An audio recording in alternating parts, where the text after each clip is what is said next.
Can you still believe what you watched on Saturday night? Because I still can't. Yes, welcome back to episode 6 of Milan Mondays, covering a mad game of football that happened, well, 2 nights ago as I record this. There's a lot to get into, so bear with me, but also some very bad news, as you all know. So this is going to be quite a jam-packed episode. Now, how do I sum up the game on Saturday night against Empoli? I don't quite know how. It was a game of just so many raw emotions, twists and turns everywhere, that I don't think 3-1 reflects the emotions in that game. I think a 4-4 would be better. But either way, just the the absolute madness of that game. It's hard to describe, frankly. So first of all, the fact that the first goal from Rebic came in the 79th minute was a shock, to be honest, considering the chances that both us and Empoli had, to be fair. Mostly us, though, especially in the first half an hour when we really should have scored. Again, the problem of clinicality coming up again. And luckily we were saved in the final minutes, but it did punish us. If we had scored earlier on, all that madness wouldn't have really happened, to be honest, because we would have been in a comfortable position anyway. But we did take the lead in the 80th minute, you would assume, given that being so close to the end, and the fact that we don't usually tend to concede late goals, I've noticed, usually. That should have been it for the game. That should have been a hard-fought, scrappy 1-0 victory. Until Bayrami decides to take a tumble and then unleash a great free kick, to be fair, although Tatarushono probably should have done better, to equalise in the 92nd minute. And you're thinking, oh, here we go. So we're going through a massive injury crisis, which I'll get onto later. You know, we've drawn against Empoli. Napoli are racing away already. Atalanta doing well too. It's not looking good, let's just say. So for the kickoff literally to be, I think, Benacer to Leao on the left, Leao pinging it into the box, Krunic heads it on, Balotelli scores, was unbelievable. I've noticed that, of course there were big late goals last season, for example from Tonali against Lazio. That's just one example. But again, we don't usually tend to concede late goals. We don't tend to score them either, for some reason. I can't really work out why that is. But this, oh my god, this game was an anomaly in every way possible. Just Balotelli, I think it's not only his first Milan goal, but his first ever senior goal, although I might be wrong on that one. And to cap it off, the beautiful chip from Leao. He didn't even have to break his stride to do it. It was glorious to see, and the perfect way to wrap up such a ridiculous game of football. And one that frankly shouldn't have been ridiculous, because this was a game against mid-table Empoli, who can provide a challenge. But looking at our next 3 games, Chelsea, Juve, Chelsea, this was meant to be the easier of those 4. And, well, look how it turned out. Absolute scenes in the end. So again, I still can't quite believe that I watched that, even though I've had a day and a half now to process it. Wow, just frankly, what a game, but with some huge costs. And what is that huge cost, I hear you ask? Injuries. Of course it's injuries. At this time of the season, it's always injuries. Now, I dedicated the entirety of last week's episode to it. Check it out here, I think. I think it's on this side. Yeah, it's got so much worse. So first of all, Messias gets injured before the game's even started, in a warm-up basically, calf injury, and he's probably going to be back for the Juve game. And then first Salamakers is wiped out from behind by an Empoli player, no foul given, and then it turns out that he has an injury and he has to come off.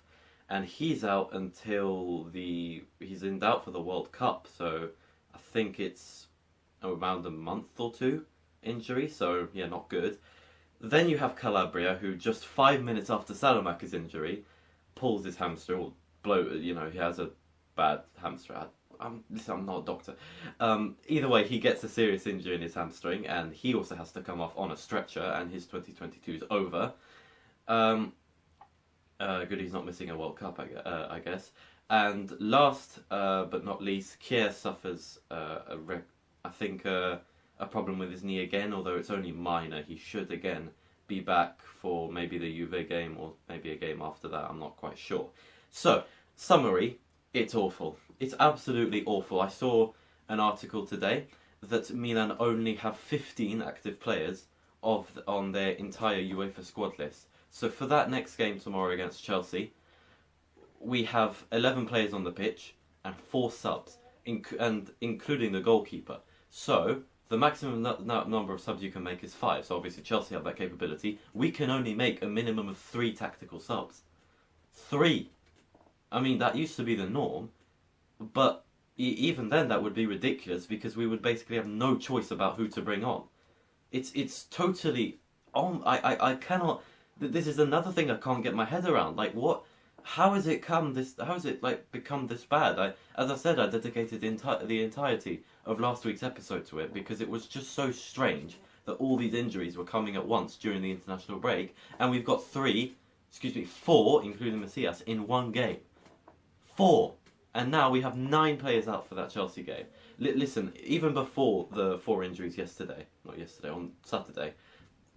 Even before all those injuries, I would have been so happy with a point at Stamford Bridge. Now I will even just getting that, squeaking a point against Chelsea away from home with that injury list, that would be a borderline miracle. Frankly, I'm expecting Chelsea to win, obviously. You know, getting a result from Stamford Bridge would have been hard with a full strength squad. But with this decimated squad, I mean, it's looking very, very unlikely, let's just say. So, I'll accept a good performance, but Chelsea were simply too good for us because of all their players we have missing. I'll accept that. Fine. We can play them in a week's time. Hopefully we'll have some of our players back and we can give it a better shot. That's all I'm expecting, frankly, because it's unbelievable. Every single season at this point in the season, we get shafted by injuries, and it's happened again. However, one last thing I want to touch upon before I end this video is our fighting spirit, because so far I've been very impressed by it.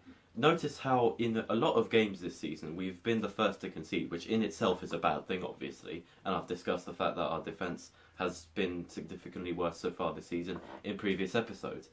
But what we have done very well in the games that we've played so far is our response to those setbacks. So, for example, let's just quickly go through some different games so far this season. Our first game against Udinese, we conceded from the second minute, and in the end we went on to win 4-2. Against Atalanta, we conceded in the first half and drew level at 1-1. And looking at how Atalanta's form is so far this season, that's a very good result. Then look at Inter in the derby. We conceded a very cheap goal. We managed to come back and win 3-2.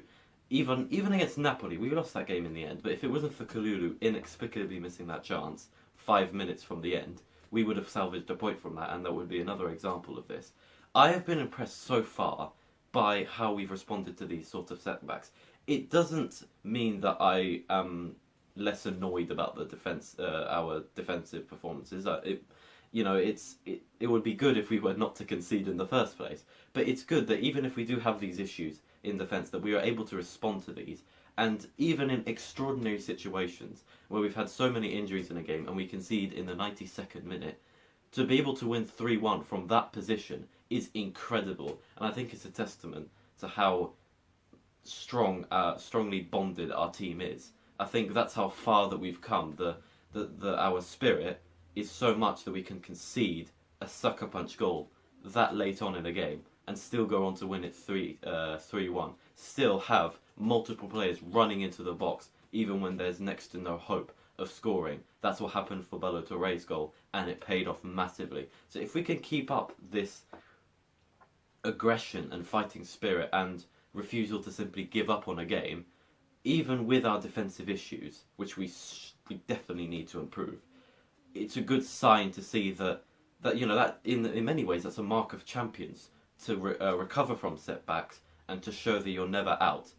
So anyway, that will be the end of this episode of Milan Mondays. Next week will probably be even more cramped, considering we have 2 huge games coming up this week. We obviously have Chelsea in the Champions League tomorrow and Juve on Saturday. So 2 big games in 2 big competitions. Well, it's good. There's probably going to be a lot to get through, so make sure to keep an eye out for that next Monday, and we'll see you then.